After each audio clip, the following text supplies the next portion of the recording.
Olá pessoal, salve salve, boa noite a todos. Carlos Vinha presente, meu amigo, que bom que você está aqui. Vamos lá, todo mundo entrando, boa noite. Monteiro, Delacate, Isa, todo mundo entrando, boa noite a todos mais uma vez. Vamos lá. Hoje é quinta-feira, dia de Periscope. Estou um pouco atrasado, espero que vocês não me deem falta. Não me reprovem por falta. Vamos lá, todo mundo. Besteirol apenas. Aqui não tem besteirol não. Helena, Cleiton. Vamos lá. Amigos. Então estamos com 80, 90 quase. Muito bem. O dia inteiro assistindo a minha aula? Como é que você aguenta assistir a minha aula todo dia? Não é? Brincadeira. Obrigado pelo carinho. Vamos lá, pessoal. Vamos falar hoje sobre um tema... Mas eu nem comecei ainda, Gilmar. Já está perguntando? Nem você espera eu começar para você fazer a pergunta. Senão a gente inverte a ordem aí e vira uma bagunça, né? Enfim, vamos agora voltar àquele nosso clima, ambiente de sala de aula. Felipe Tenório sempre presente. Vamos lá.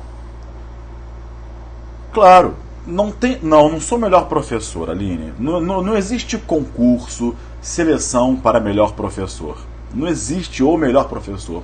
O que existe é um professor que você se identifica mais, que você tem mais facilidade, que te faz entender a matéria.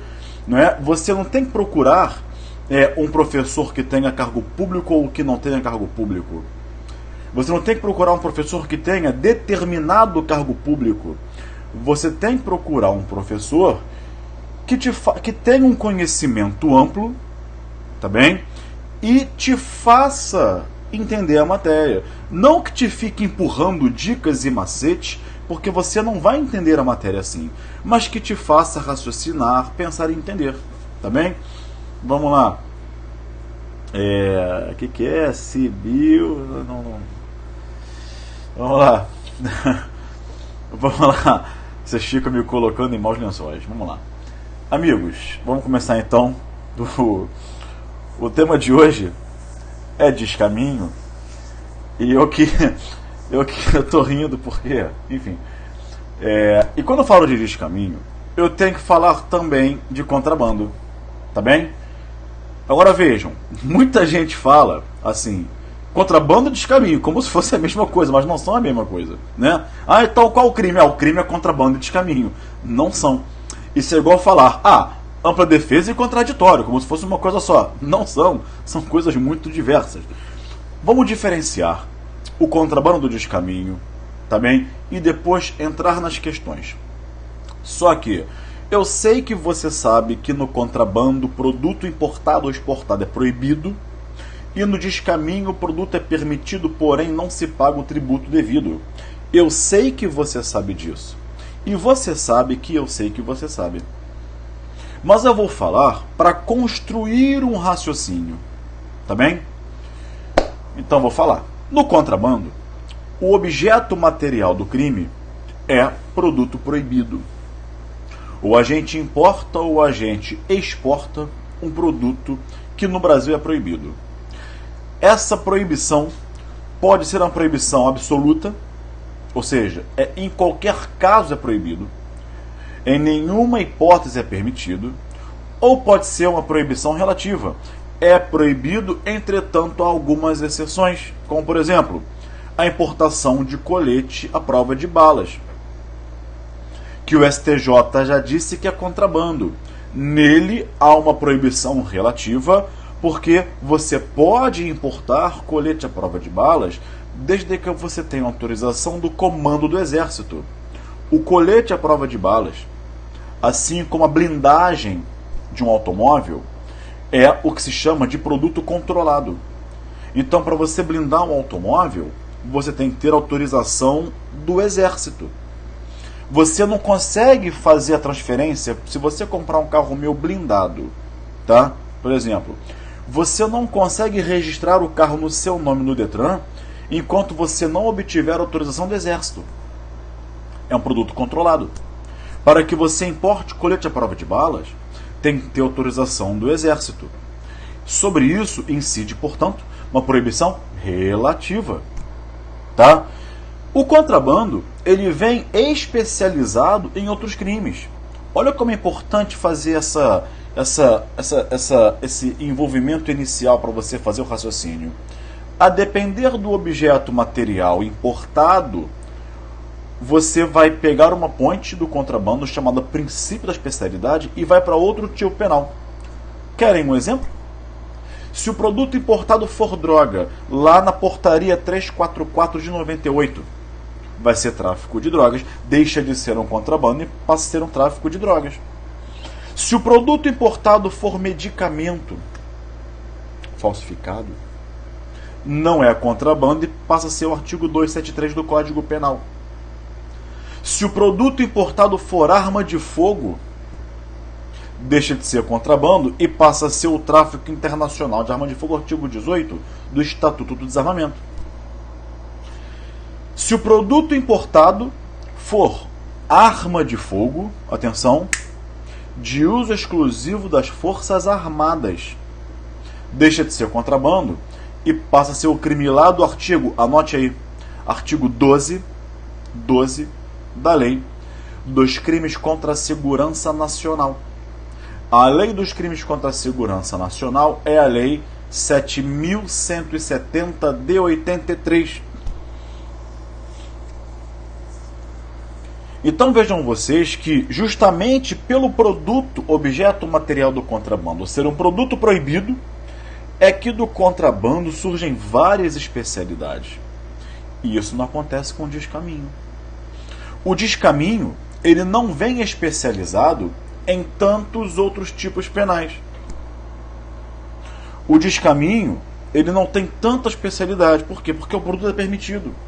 Então, por exemplo, você que viajou para algum lugar no exterior e trouxe um telefone celular, ou um iPad, um tablet, um notebook, um netbook, e não pagou a tributação devida lá no aeroporto.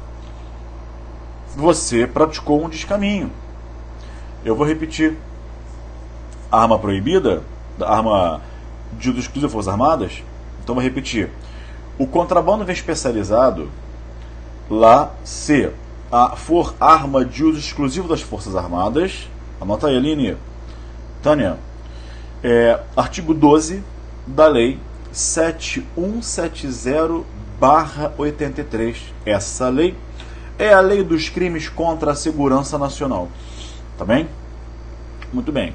Então, vejam vocês que o que te parecia, isso é lógico, isso é mole, contrabando, produto proibido, descaminho permitido. Mas para de tratar a matéria como assim, com esse desprezo, embora sem intenção, claro, mas um desprezo natural.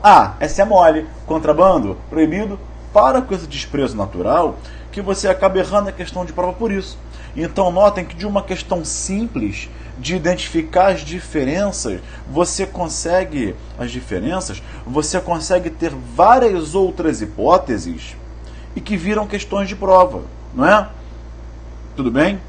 Agora, já disse o STJ, por exemplo, importação ilegal do colete balístico sem autorização do comando do Exército, proibição relativa. Aí você vai lá, isso é crime do Estatuto do Desarmamento. Não é contrabando. Mas se for arma, é Estatuto do Desarmamento. Então fiquem sempre atentos a essa questão da especialidade, porque sempre vem em prova. Uma outra distinção muito importante entre o contrabando e o descaminho é a seguinte. Notem a diferença. Eu vou falar mais uma vez para forçar o raciocínio, para ver se você capta a minha mensagem. No contrabando, o produto é proibido, né? No descaminho, o produto é permitido, porém não se paga o tributo devido. Por exemplo, se tu importares um bem, não é? Tem que pagar imposto de importação. Percebeu a diferença? Percebeu? Eu não quero perguntar e responder, eu quero induzir vocês ao raciocínio, porque é assim que se ensina, é assim que se estuda e é assim que se aprende. Se no descaminho eu tenho o não pagamento do imposto de importação, do imposto de exportação Nitidamente, o descaminho é um crime que tem natureza fiscal. O descaminho é um crime que tem natureza tributária. O que não acontece com o contrabando. Porque no descaminho eu importo produtos para vender, eu importo bicicleta motorizada para vender. Só que eu faço uma importação e deixo de pagar o imposto de importação. Então, quer dizer, o descaminho tem uma característica fundamental para o nosso estudo que o contrabando não tem. Na medida em que o descaminho é um crime fiscal. Na medida em que o descaminho tem natureza tributária. Ok? A gente tem que definir quem vem aqui para ensinar e quem vem aqui para aprender. Porque se ficar antecipando o que eu vou falar na conclusão, legal, eu sei que você está estudando, mas você joga por terra todo o raciocínio que eu estou fazendo e atrapalha os colegas. Então, quando eu começar a falar, não conclua. Eu sei que você sabe, mas eu quero fazer um raciocínio para vocês acompanharem. Tá? Então, vamos lá. O descaminho tem natureza fiscal, natureza tributária. Isso faz toda a diferença. A primeira diferença qual é? Se eu tenho um crime de natureza tributária, isso pode te fazer pensar em quê? Na súmula vinculante 24. O Supremo Tribunal Federal, na súmula vinculante 24, ele diz que, em relação aos crimes lá da Lei 8137 de 90, não se tipifica crime material contra a ordem tributária antes do lançamento definitivo do tributo. Mas, Gabriel, o que seria então o lançamento definitivo do tributo? Pensa comigo. Vamos lá. Vamos falar um pouco de direito tributário, tá? Gabriel, o que isso tem a ver com direito penal? Tudo a ver, tudo a ver. Um dia vocês vão entender que o direito é uma coisa só. Ele é só separado por ramos para facilitar o estudo e a didática. Como ocorre a dinâmica da tributação? Vamos lá, vamos aqui trabalhar com o direito penal tributário. Dinâmica da tributação. Tudo começa com um fato gerador. Claro que quem melhor, até hoje, quem melhor conceituou o fato gerador foi Geraldo Ataliba. Lembra de Geraldo Ataliba? Que disse? Geraldo Ataliba. Fato gerador divide-se em dois casos. Hipótese de incidência e fato imponível. Como assim, Gabriel? Hipótese de incidência e fato imponível. É como se fosse o tipo penal e a conduta do agente. Hipótese de incidência. Ser proprietário de veículo automotor gera o dever de pagar IPVA. Fato imponível. Você comprou um veículo automotor. Logo, eu tenho um fato gerador do IPVA. Entendeu? Muito bem. Praticado o fato gerador, nasce a obrigação tributária, faz-se o lançamento e nasce o crédito. Essa constituição do crédito tributário, atenção que eu vou te falar agora, é um lançamento. Esse lançamento que constitui o crédito tributário é um lançamento provisório. O lançamento definitivo acontece lá num processo administrativo fiscal. Vou repetir. Processo administrativo fiscal, que eu vou chamar de PAF. É nesse PAF que será concluído se houve a efetiva sonegação. O que isso tem a ver, Gabriel?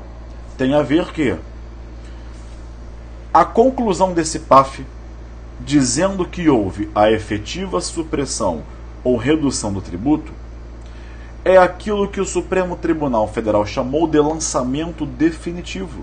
Então, aquele lançamento lá do artigo 142 do CTN, feito pela autoridade fazendária, é um lançamento provisório. O lançamento definitivo consiste na conclusão do PAF, processo administrativo fiscal, que dirá definitivamente se houve a efetiva sonegação. Então, guardem essas palavras. A isso, o Supremo Tribunal Federal chamou de, guardem as duas palavras que eu vou te falar agora, lançamento definitivo. E aí, o que isso tem a ver? vem a súmula vinculante 24 e diz que os crimes do artigo 1º, incisos 1 a 4 da Lei 8.137 de 90, que trata dos crimes contra a ordem tributária, não se configura antes do lançamento definitivo do tributo. Em outras palavras, esses crimes, artigo 1º, incisos 1 a 4 da Lei 8.137 de 90, só se configuram quando houver, em âmbito administrativo, o final do PAF, do processo administrativo fiscal, que conclua pela efetiva redução, supressão ou sonegação do tributo. Enquanto o PAF não for concluído, não existe crime. Mas, Gabriel, o que isso tem a ver? Tem tudo a ver. Porque esse entendimento o STJ aplicava também para o descaminho, que é o tema de hoje. Então, para o STJ, até 2014, ao descaminho, aplicava-se a orientação estampada na súmula vinculante 24. Portanto, o descaminho só se configurava, o descaminho Felipe Tenório só se tipificava após o lançamento definitivo. Entenderam isso? Ou seja, como o descaminho tinha natureza tributária, e realmente tem, o tratamento foi equiparado ao dos crimes contra a ordem tributária. E por essa razão, aplicar a súmula vinculante 24 ao descaminho. Coisa que nunca se sustentou em relação ao contrabando. O contrabando não dependia da conclusão do PAF para a consumação, mas o descaminho sim. Porque o descaminho é um crime que tem natureza tributária, dentro do qual só negam-se tributos. Ou melhor, dentro do qual se sonegam tributos. Tudo bem? Então, essa era uma grande distinção. Para o descaminho, aplicava-se a súmula vinculante 24 do Supremo Tribunal Federal e o crime consumava-se tão somente após o lançamento definitivo. O contrabando não. Então, essa é uma grande diferença. O contrabando consumava-se com a prática da conduta, quando a mercadoria tocava, entrava ou saía do território brasileiro.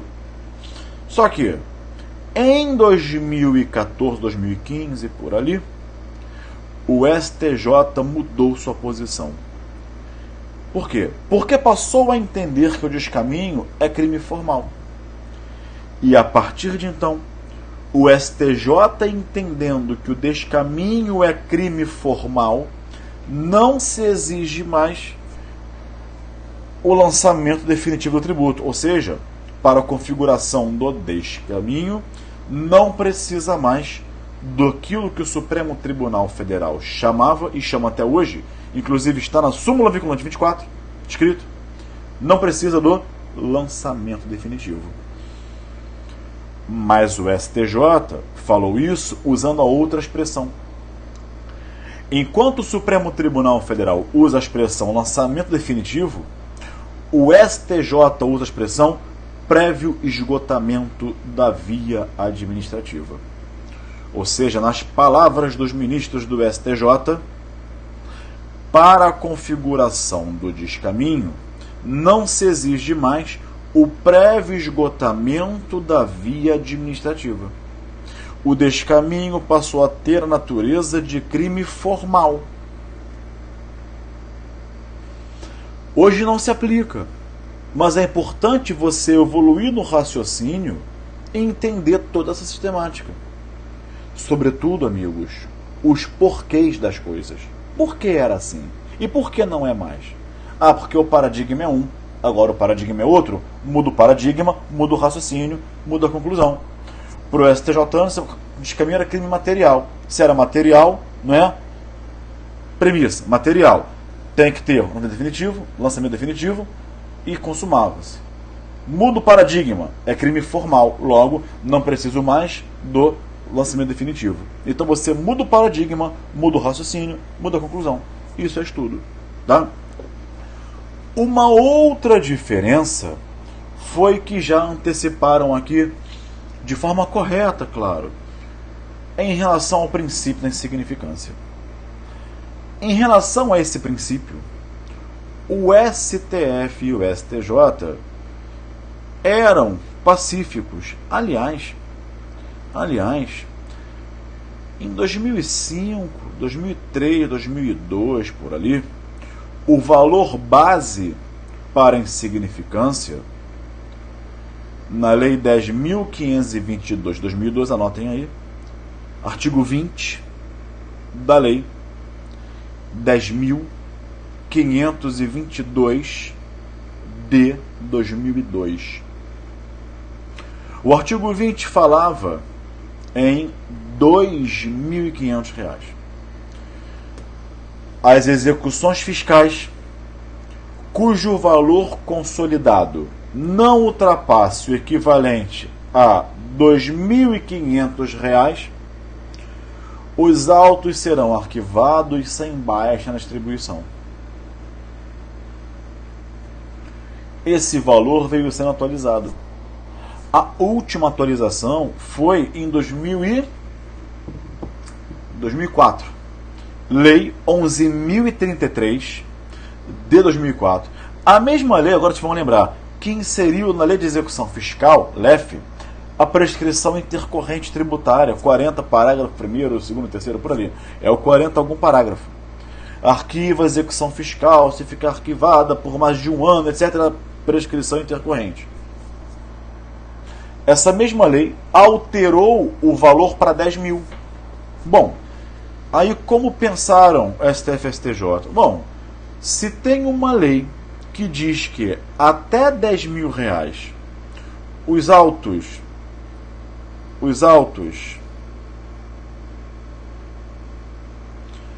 da execução fiscal, vou responder, peraí, boa pergunta, execução fiscal, se até 10 mil reais são arquivados, é porque o fisco não tem interesse. Na esfera administrativa, o fisco não tem interesse em executar. Tanto não tem que os autos ficam arquivados. Não tem interesse agora, mas terá depois. Não é? Então vejam. A partir de então, o STF e o STJ firmaram seus entendimentos, elevando o valor como critério para insignificância. Pelo artigo 20 da Lei 10.522 de 2002, aplica-se a insignificância se o valor sonegado tanto para a Lei 8137 quanto para o descaminho não ultrapassar 10 mil reais, aplica-se àquela hipótese o princípio da insignificância. 10 mil reais. Mas, Gabriel, pera lá, 10 mil é muito dinheiro. É para mim, é para você. Mas para o fisco que arrecada bilhões, trilhões por ano, 10 mil passa a ser insignificante. No universo de trilhões, quadrilhões, 10 mil passa a ser insignificante.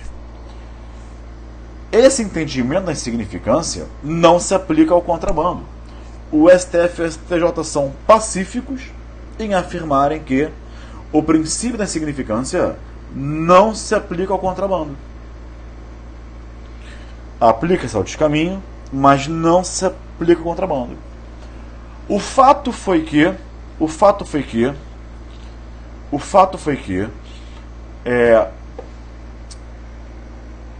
nesse caso estavam pacíficos STF e STJ, até que em 2012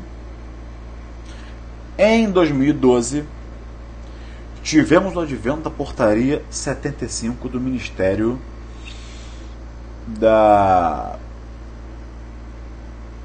Ministério da Fazenda. Portaria, anotem, 75/2012 do Ministério da Fazenda. E disse o seguinte, atenção agora. Os autos das execuções fiscais cujo valor consolidado não ultrapasse 20 mil reais Na lei eram 10, na portaria são 20. Serão arquivados, sem baixa na distribuição. O Supremo, opa, as redações são praticamente idênticas. O que muda é o valor tido como critério para o arquivamento. Se a portaria elevou o valor de 10 para 20 mil, está elevado também o patamar para a consideração da incidência do princípio da insignificância. Foi então que o STF destacou-se do STJ. Notem que até então ambos aplicavam a insignificância se o valor sonegado não ultrapassasse 10 mil. Com a portaria aumentando para 20, o STF destacou-se do STJ e passou a entender diferente, ou seja, o Supremo Tribunal Federal passou a entender, a partir de então dessa portaria, que o princípio da insignificância seria aplicado se o valor sonegado não ultrapassasse 20 mil. Então ficamos assim e estamos até hoje. O STJ entende que o princípio da insignificância aplica-se se o valor sonegado não ultrapassar 10 mil. E para o Supremo Tribunal Federal, a insignificância aplica-se se o valor sonegado não ultrapassar 20 mil. E estão hoje degladiando-se em posições diferentes nesse momento no qual quero saudar o professor Aurélio Burro, presente aqui na minha live. Obrigado, grande professor de Direito Civil, civilista de ponta. Dá um alô aí, Aurélio, dá um aí, boa noite dele. Boa noite, sigam esse cara, que ele é fera em Direito Civil, tá? Um abraço, meu amigo, obrigado pela presença, tá? Muito bem, uma pergunta que fizeram, Gabriel, esse entendimento da súmula vinculante 24, que o STJ aplicava para o descaminho e deixou de aplicá-lo, aplica-se também para outros crimes de natureza tributária? A exemplo do crime de apropriação indébita de contribuição previdenciária. O crime de apropriação indébita de contribuição previdenciária, artigo 168-A. A exemplo também do crime de sonegação de contribuição previdenciária do artigo 337-A do Código Penal. Aplica-se? Sim. O STJ aplica esse entendimento tanto para o artigo 168-A quanto para o artigo 337-A. Ou seja, permaneceu aplicando o entendimento do que eles chamam de prévio esgotamento da via administrativa, que é o teor da súmula vinculante 24 do Supremo Tribunal Federal, aos crimes do artigo 1º da Lei 8.137/90, crime tributário. Continua aplicando para o 168-A a apropriação indébita de contribuição previdenciária. Continua aplicando para o 337-A também do Código Penal, sonegação de contribuição previdenciária. Diz o artigo 1º da Lei 8.137/90, 168-A e 337-A, os três são crimes, o quê? Materiais. Se são materiais, exige-se o prévio esgotamento da via administrativa, mas o descaminho não. O descaminho é formal. O que o STJ fez? Mudou o paradigma. E aí tem que mudar a conclusão. Não tem jeito. Você não pode concluir diferente sendo o mesmo paradigma. Então o que se faz? Muda lá em cima o paradigma. Opa! O crime é formal. Se é formal, mudou o paradigma. A conclusão não tem jeito, gente. Tem que ser diferente. Tá bem? Bom, meus amigos, estamos com quase 30 minutos de Periscope. Obrigado pela presença de vocês. Terei que deixá-los, horário regulamentar. Quem quiser, trouxer tua sogra do exterior, tráfico internacional de drogas, ou de arma, né? De uso proibido. Brincadeira. As sogras merecem todo o nosso carinho. A minha sogra é realmente uma pessoa fantástica. Eu adoro minha sogra. Pessoa muito legal, de verdade, tá? Muito bem. Amigos, quer aprender direito penal definitivamente? Um direito penal raciocinado, sem decoreba, com todas as teorias? Não comprem meu curso. Não, Gabriel, não. Não comprem meu curso. Não comprem o meu curso, por favor, não adquiram. De parte geral, parte especial e leis especiais, César, um abraço, César, Felipe Tenório, não comprem de mais de 105 horas completo, raciocinado, com as teorias. Não comprem. Por quê? Porque semana que vem vai estar com um descontaço. Eu não posso falar. Tá? Monteiro, grande pergunta. Ambos são crimes de competência, sim, da Justiça Federal. Tá? Obrigado pelo acréscimo. Você, o César, o Tenório, sempre acrescentando. Eu não posso falar, mas acho que não tem ninguém aqui perto, eu vou falar. Semana que vem será a semana do Black Friday no curso Fórum. E o meu curso completo estará com duas grandes vantagens. 50% de desconto, metade do preço. E quem comprar vai ganhar um Vademecum da editora Gen na versão e-book. Para você carregar para lá, carregar para cá é mais fácil. Você vai ganhar de graça no seu computador um Vademecum versão e-book. Esse Vademecum custa na editora R$125. Tá? O físico é 200 e tanto. Tá? É 100 e tanto. Esse é 125. Então, você vai pagar, sei lá, 700, 300 e pouco. Posso sim, claro que eu posso. 720, 350 reais. 350 reais. Mas você vai ganhar um Vademecum que custa 125. Ou seja, no fim das contas, o curso vai sair para vocês por 200 reais. Eu quero saber se vale o preço. Vale. Quanto vale você aprender direito penal definitivamente, direito penal raciocinado, pensando, sem decoreba e sem dicas e macetes? Quanto vale isso? Né? Ao invés de você comprar um curso e continuar sem aprender, ou outro curso e continuar sem aprender, aí eu compro o intensivão, aí não aprende mesmo. Né? Obrigado. Aí compra o intensivão, compra o reta final e não continua sem aprender. Aceita cartão, pode pagar parceladíssimo. Aí continua sem aprender. Aí quer dizer, você vai gastar comprando um curso, 2 intensivão, reta final e dicas e macetes, mais de R$500. E vai continuar sem aprender. Ouve o que eu estou te falando, você vai continuar sem aprender. Não estou falando que eu sou o salvador do mundo. Eu só estou te falando que eu leciono com muita responsabilidade e o tempo é suficiente para você aprender o direito penal, com as teorias, com dogmática. Já ouviu falar em teoria do reconhecimento das normas de cultura? Da ratio essendi, da ratio cognoscendi? Teoria dos elementos negativos do tipo? Você vai aprender tudo isso. Eu garanto que você vai aprender. Não é? Então, não compre meu curso. Deixem para semana que vem. A partir de terça-feira começa o Black Friday, semana promocional no curso Fórum, tá? Eu vou divulgar nas redes sociais, tá bem? Amigos, obrigado pela companhia de vocês todos. Foi um prazer estar com vocês. Despeço-me aqui. Vocês estão da onde? Vamos lá, vocês estão falando de onde, gente? Eu estou no Rio de Janeiro, inclusive estou de férias, tá? Estou de férias. Tirei férias para atualizar meu livro. Vamos lá, estou de férias no Rio de Janeiro. Minha cidade, moro aqui, né? Sou daqui.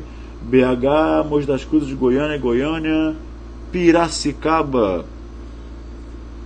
Obrigado. Tijuca, Rio de Janeiro, Paraíba, Rio, Guarujá, Ilhéus, Embu, Aracaju, Ceará, São Luís, Goiânia. Acho que são 105 horas meu curso. Sertãozinho, São Paulo, Teresina, Piauí, BH, Araruama, Rio Grande do Sul, Maringá, terra do Luiz Regis Prado, Candeias, Bahia, Andaraí, Rio de Janeiro, Santana de Parnaíba, São Paulo, Goiânia. Bacana, pessoal. Obrigado pelo carinho, tá, gente? Olha só, olha o que proporciona, né? Vocês, Tenório, Petrópolis, eu sei, o que proporciona você. A gente mora muito longe. Eu teria muita alegria em ter todos vocês na minha sala de aula presencial no curso, mas não dá. Então está aí o Periscope proporcionando que nós nos aproximemos para estudarmos juntos direito penal. Isso é muito legal. Por isso que toda quinta-feira eu estou aqui para estudar com vocês. Tá bem? Tá? Essas teorias caem em todas as provas, infelizmente. É um saco, né? Mas é. Agora, eu não falo teoria boba, não. Teoria da graxa, teoria do vampiro, teoria da fara do dente. Eu dou aula de penal. Não dou aula de teoria bobinha que não tem aplicação, não existe, tá? Enfim, que o fulaninho ou beltraninho inventou. Eu dou aula de direito penal, com cientificidade dogmática, tá? Agora vou-me embora. Foi um prazer estar com vocês. Quinta-feira que vem, vamos seguir aqui com os crimes contra a administração pública. Um abraço, até lá e tchau.